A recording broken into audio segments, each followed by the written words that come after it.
Is this doing anything, you think? I think definitely. Oh my God. That's definitely gonna be the cold open. Yep, for sure. Sorry. Hi everyone, I'm Claire Saffitz. Welcome to my home kitchen. I'm so excited that we have Natasha Pickowicz, pastry chef and now author. It's almost like fruit punch meets licorice, like a candy. She's back and we're gonna be making her pineapple tile galette.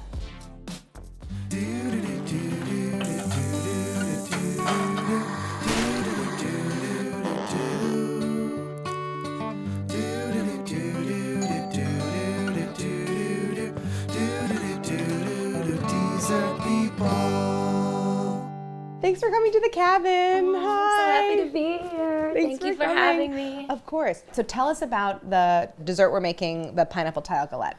Well, first of all, I have an entire chapter just devoted to desserts with fruit on them. Fruit galettes are an incredible whole wide world. And when I was writing the book, it was so hard for me to decide which galette variation would make it into the book. But I love the idea of pineapple, which I feel like is so unexpected. And it's topped with candied shiso leaves, which is kind of one of my favorite ways to sort of elevate any dessert and give it kind of that sweet and sour crunch and also sparkle.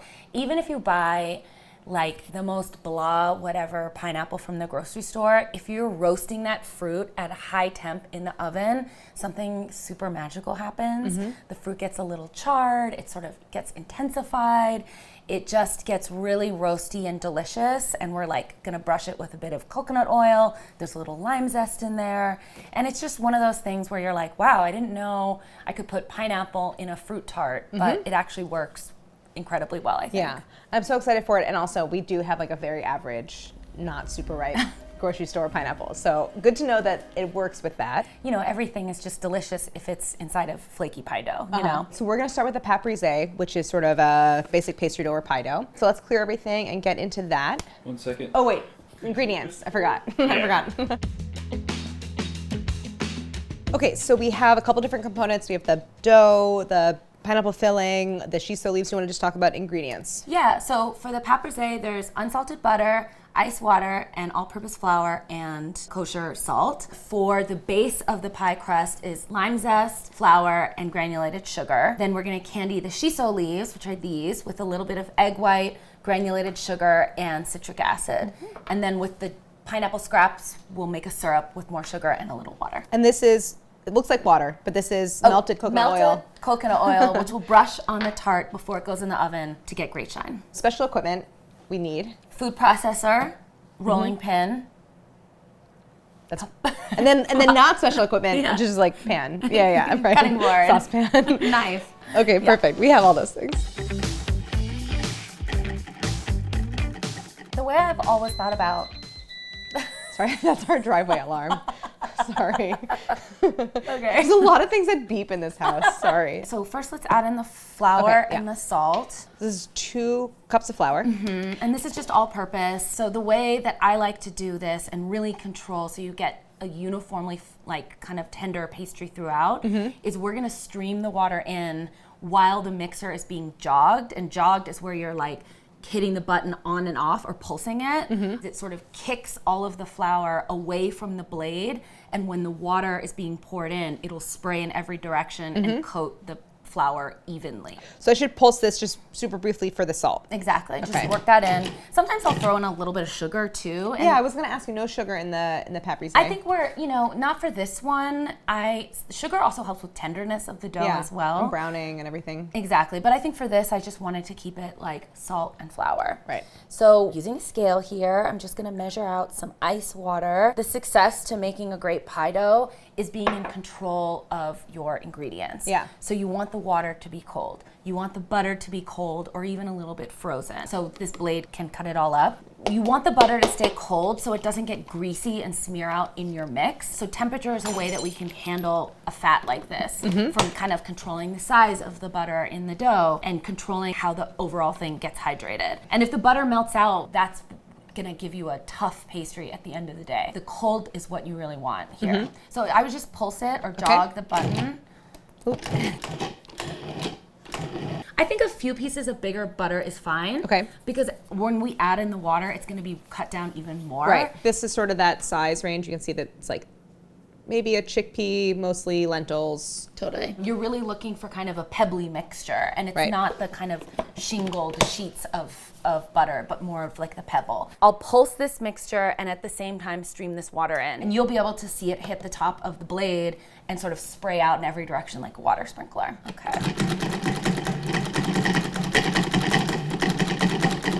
And when you can kind of see it climb up the sides, that's when I'm like, it's done. You can always add more, but you can't take back. Right. So I always err on the side of like under-hydrating my dough, because there are things you can do. How do you? Let me try it. I've had this for a while. I've never get it on the first try. Yeah. Like how to get that on there. So what I like to do is dump it into a bowl and kind of assess the mixture. Okay. I'll sort of like grab a handful, and if I press lightly with my hand and it comes together, I know it'll roll out easily with the rolling pin, but you also want to be able to break it back apart if you need to. If it doesn't kind of like break back apart, then it might be overhydrated or a little bit gummy. So I think this is great. Obviously this isn't pie dough yet. Right. We have to make it into a cohesive dough. I'm all about working with the dough as little as possible so that you're really getting the most tender product that you can imagine. Yeah. So that means I'm not using my hands, which are hot, to add heat to this beautiful, cold, controlled mixture. So I like to pack it out in plastic. And what that does is also give you a window to tell you what the dough will look like before it gets rolled out. Yep. So this is the way I do it, is you want to pull a length of plastic, don't cut it off, just right here, and then I'll dump the dough in the center. Like any raw, uncooked dough, as something sits in refrigeration, the flour continues to absorb moisture from the ice water and from the butter. And so you don't want to roll this thing out right away. You just worked up all the flour and all the gluten to be kind of like, you know, tense, and now it needs to just sit and relax, and that's when you're going to get that great dough. So we're gonna pack this up. So I'll just kind of like bring it up, sort of make a little band, and then rip this off this way. Okay. Press all the air out. I love this technique. I also use this technique, which is just such a great way of bringing the dough together and making sure that it's not going to crack as you roll it out, but you're not warming it up. It's sort of like pressurized, like you're forcing it into that plastic. And if I find any parts that look like they're maybe like a little under, I often will just like give it like a little pinch or inside. work the pin on the side to kind of like target the problem areas. Right. And also I just love having this pack. I always have a couple stacked in my freezer. Yeah. When they're this thin, they also thaw really quickly. Are you okay with this shape? It looks great. Okay. Yeah, because we'll just roll it out later, and you can really see like this beautiful kind of butter flecks. And I have so many cool variations on pâte brisée in my book. You could add an herb. You could play around with ground up nori instead of salt, that kind of thing. And I think it's just, you know, when we're talking about like building flavor in desserts and in your bakes, it can start with something seemingly as basic as a pie dough. Right. Totally. Awesome. Natasha, did you see the chickens when you came in? They like the fruit trees. I wonder what your cats would do if they were like me. I don't know. I don't want to find out.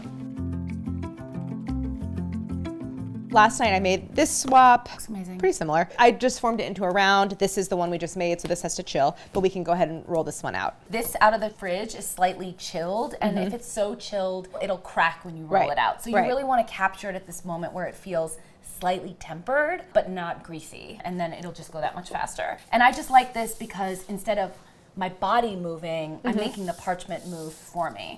So what I like to do is sort of think about it as doing radial kind of from the center rolls. So I'm never going from the bottom up all the way, because the pressure will be uneven if you're going the whole passage. But if you're just doing these shorter movements, you're kind of getting there a lot faster, and it's much more even. Like any dough that you want to like retain the tenderness to, the less you work it, the better. Right. So for me, I'm like, I would rather make 15, you know, profoundly pressured gestures than like 20, like 50 kind of like tentative, just get in there and like, you know, get it done. And again, if it feels like it's heating up quickly, put it in your fridge, walk away from it. Sometimes if it's sticking a little bit, well, that looks great actually. What I'll do is I'll throw a little bit of flour on top, and then I'll sandwich the dough, and then I'll kind of just flip it over and peel it off. And now I have this nice smooth surface. Right, and I underneath. do like to flip frequently just because I like to see what's happening on the other side. Totally. Because sometimes one side can be a little drier or wetter. The surface looks great, and then you flip it over and you have a little bit of cracking. And so it's like I like to just kind of see what's going on. You know how pie dough is always thicker in the center? I'll go in with my fingers and sort of pinch to sort of sense with my, I'm like, it's much thicker here. I'm going around with my fingers to feel where it is thicker, so you're getting an even thickness. Yeah. And that's so it bakes evenly in the oven.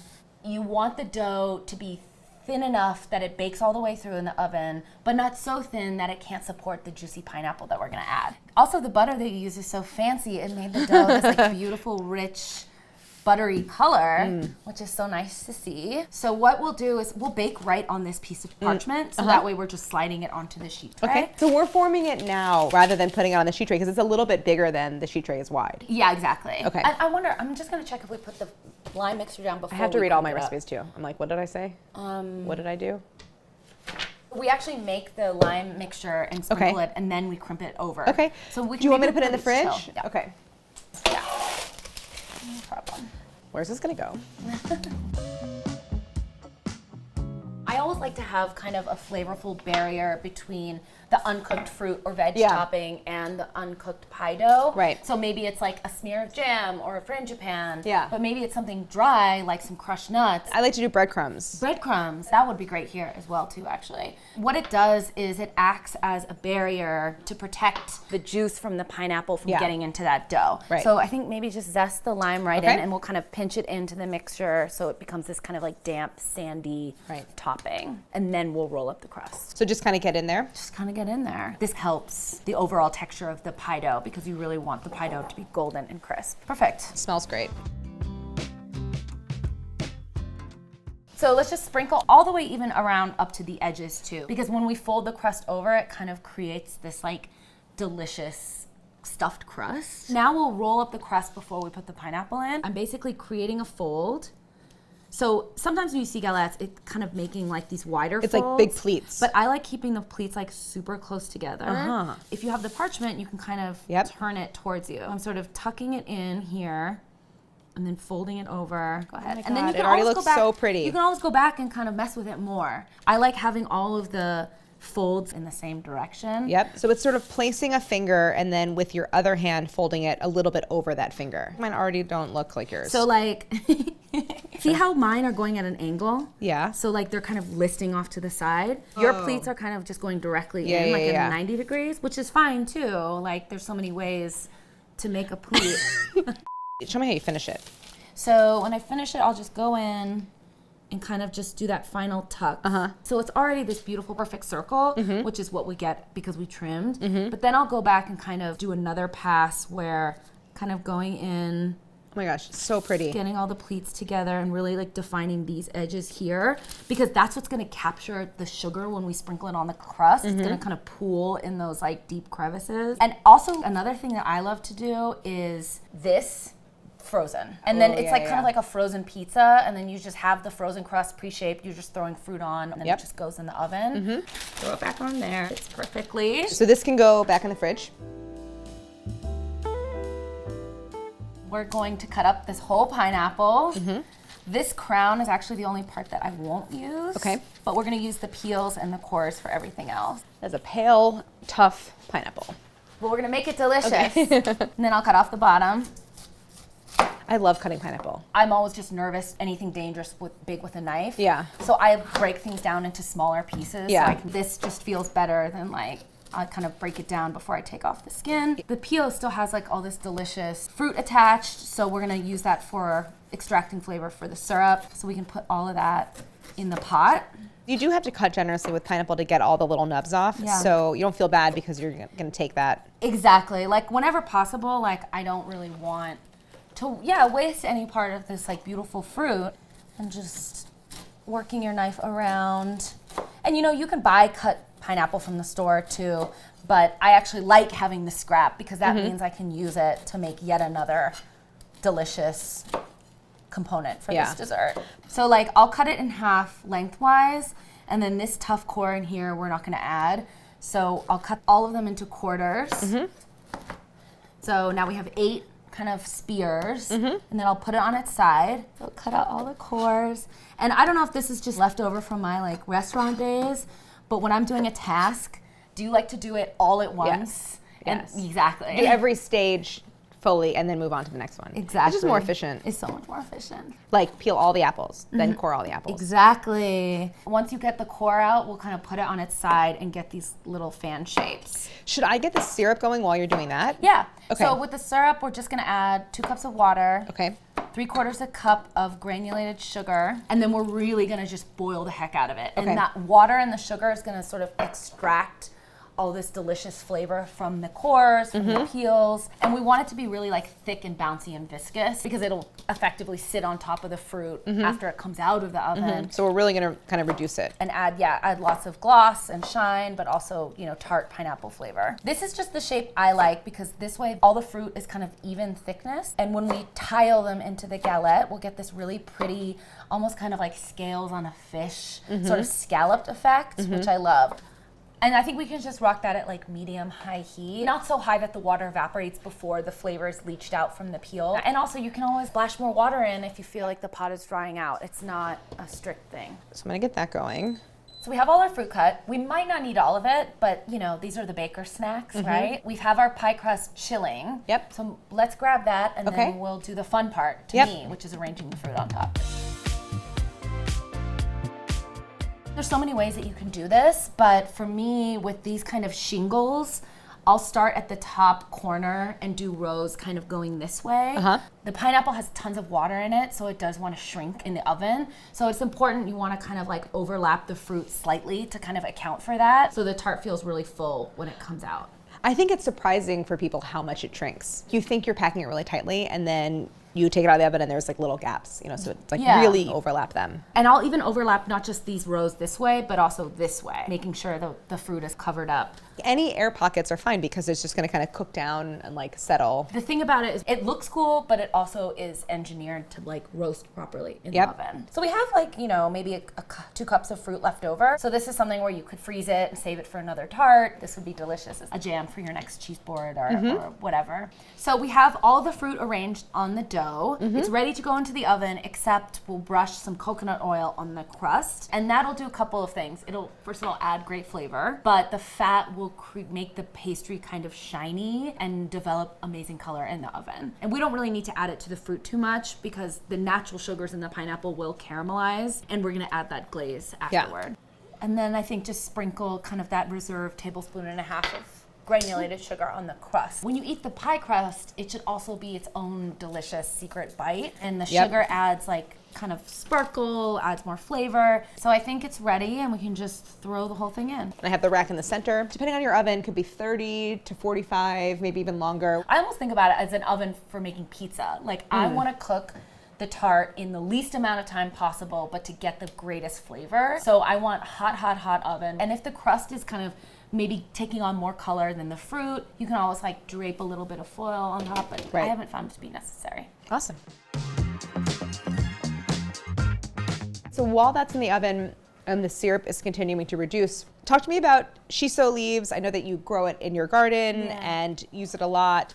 They actually have this incredible licoricey sweet flavor to them. It's something that's great with, you know, delicate fish, rice. You kind of think of it more in a savory preparation, but for me, this is a secret ingredient for sweets. It's almost like fruit punch meets licorice. Because we're adding sugar and citric acid to this, it kind of makes it like a candy. The great thing about citric acid is it's derived from lemons, from, you know, citrus fruits, but it doesn't impart flavor, and it's also a powder. It's granulated, so it's great for candying. I almost treat citric acid like a flaky finishing salt. I was just gonna say it's like a salt, like a pastry chef salt. And I think when salt is used properly, the thing doesn't taste salty. It actually tastes like a more vivid version of itself. Right. And so I think citric acid kind of functions in the same way. We're going to coat these kind of edible leaves. You can also use flower petals, edible non-sprayed flowers. The kind of thinner leaves that want to like oxidize, lemon verbena,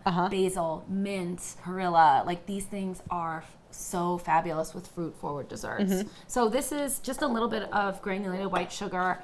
Maybe start with like 1/2 teaspoon of the citric, and then mix it with a fork or like a whisk. You have a little bit of egg white, and I feel like a pastry brush is really the easiest way to do this, but you want as fine a coating of egg white on the leaf as possible. Right. So it doesn't get too thick. Basically, we're curing the leaves. So even though we're using raw egg white, when it mixes with the sugar and sits out for a long period of time, it is safe to eat, but you can use pasteurized egg white if you want as like a replacement. And then I'll get the other side as well.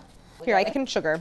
And really I'll like pat it into the sugar so you get all those little nooks and crannies of the leaf edges. The sugar really highlights how frilly they are. So it's so pretty. It's a very thorough but very thin light coating. It's not pooling, or it's not even making the sugar clump by releasing any liquid into it. We're gonna spread them out on a clean, dry, lined pan to basically crisp up at room temperature. So this could be anywhere from 12 hours to 24 hours. This is something where humidity is maybe more your enemy. So you want a place that is not that humid and is more dry. If you had a dehydrator, or maybe you have like a very low temp in your oven, you could do it that way. But in my experience, it'll take a day, and I'll flip them over as well and give air time to both sides. Yeah. So if you have like an air conditioner, it could like stick it next to that or something. Yeah. And the great thing is that once they're candied and crisp, they're good for so long. I store them at room temperature in an airtight jar. You can throw them in your freezer, in your refrigerator. Like it's like having a bag of candy. It's like done. So I think we can strain the glaze now and kind of just try to extract as much as we can out of those peels. Well, I bet the cores taste so good now. They're like candy. I'm gonna try one. Yeah. It's a chef snack. Taste one.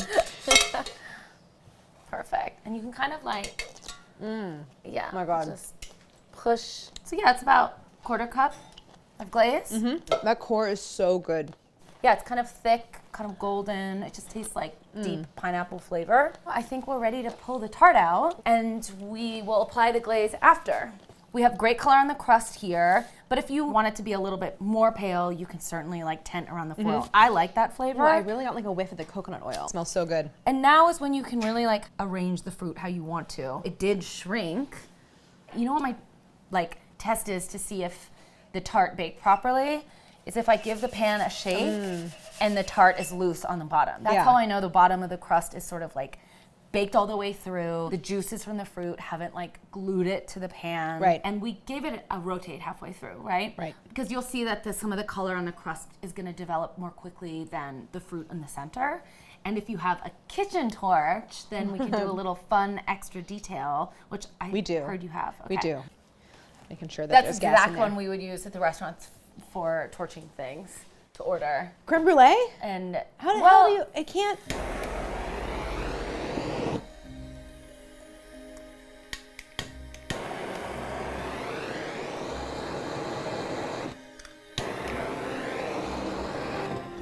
Oh God. They do make one that you can invert. It's just not this one. like that? I don't know. Why is that working? I don't know. Why is that working? Do you have it on like really low heat? I think you got the correct one now. Oh, now we have the good one? Okay. Oh, it looks so pretty. So I just like kind of run it around the edges just to get that really pretty definition. This is so like an extra step. You could also really like protect the edges with foil and throw them into the broiler. Yeah. When the fruit is super hot, it wants to absorb and receive that soak. But what I love with the glaze is when it kind of sits a little bit on top, and you kind of see that great shine. And it also protects the tart from drying out if it's going to sit out until like tonight or even the next day. But I think let's just apply it now and get all those great aromas and see. I feel like this is like the final step of building flavor. You know, we have this great pineapple that we've roasted, but then we're adding it with this thick aromatic glaze that we made with the peels that we otherwise would have tossed. That's like a great pastry to me, is how all of these parts are kind of coming together so that the star of this, which are the pineapple tile, really feel like explosive. And I'm never shy about these darker passages too. I love that, bien cuit, that wet, like that really well-baked flavor. I always would prefer to see something taken a little bit too far with a flaky dough than a little too wan. Yeah, I always say that especially with fruit pie, it's like I'd rather a really, really well done crust and a cooked bottom than like a golden, crimp and like an underdone bottom. Totally.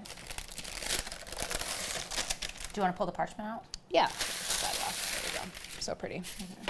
So I think the final thing when you're ready to serve and you want the tart to sort of be room temperature before you apply the shiso chips, but I like just kind of scattering them on top as final decor. And then when people eat, they get that like pop of, shiso flavor. So beautiful shiso leaves. I think we just decorate them on top. I always kind of pretend that like everything is a layer cake anyway. So I just like kind of... Everything is a layer cake. That should be your next book title. Create little movement. I love it. Oh my gosh, it's so pretty. It's kind of like fish darting in a pond. Very excited. This is the moment of truth. Okay, so I'm gonna cut us a few little slices. Feel that crispness and of the pastry. sound, you know that it's well baked. And the fruit is like softened and cooked, but it's not jammy. It's not like, it hasn't all lost its integrity. I wonder if maybe like a bigger chef's knife might be like the perfect tool. Here. You're like, give me a better knife than that. Here. I want to be able to just go, ha-cha, like guillotine. There it is. Much better. Okay, awesome. Oh my gosh, it looks Beautiful. so good. All right, we're gonna taste. Nice. Are you ever tempted to pick it up like a pizza? This would be so good with something creamy and warm, like ice cream, yogurt. I mean, honestly, like this is a kind of a fruit tart I could have with tea in the morning too. I love the lime. Would you finish it with a little finishing salt? Oh. And then, Thanks, Vinny. do you pretty much hit all of your finished bakes with flaky sea salt, or would there be anything where you wouldn't?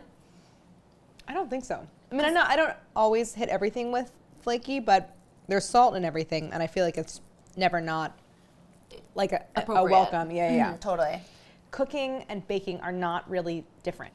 If this is something that you're gonna put on all your food, like that's savory, why would you not put it on all your Exactly. desserts? I think we should be seasoning all of our desserts, tasting as we go, and I think that's something that is more intuitive with savory cooking. You're tasting a salad dressing, a marinade, but when you're making a pastry and it's about to go in the oven, that's when you have the chance to like adjust your seasonings, add more salt, add more acid, add more sugar, and then you get a bite with the shiso. It's intense, right? It's so good. I love it. It's intense, but it's really well balanced. They're distinct flavors, but it goes just so well together. Right. And then you get a bite of the crust, and it tastes coconutty. The crust is the perfect balance of tender and flaky. And it's structured enough to kind of hold this sort of weighty toppings, and it's not too sweet, so it kind of can stand up to the syrups and the sugaring and the fruit. So fun to make this with you. Thank you so much for coming over. I love it. Love baking with you. I always feel like, we're just so aligned with why do we do the things the way we do. It's for looks, but it's also for function. Well, come back anytime, truly. Come back, we'll make more recipes from More Than Cake. So tell everyone about your book. My book is out now, so you can get it any bookseller, retailer, online, in your favorite store. You can follow me on Instagram. I'm Natasha Pickowicz. I have a website, Natasha-Pickowicz. It's all on my website, so just check it out. And I hope that you guys make recipes from this book and tell me what you think. So thank you so much for coming. Thank you. I know you have a lot going on. Thanks for making time. And thank you for making this. It's so good. I need the rest of my piece.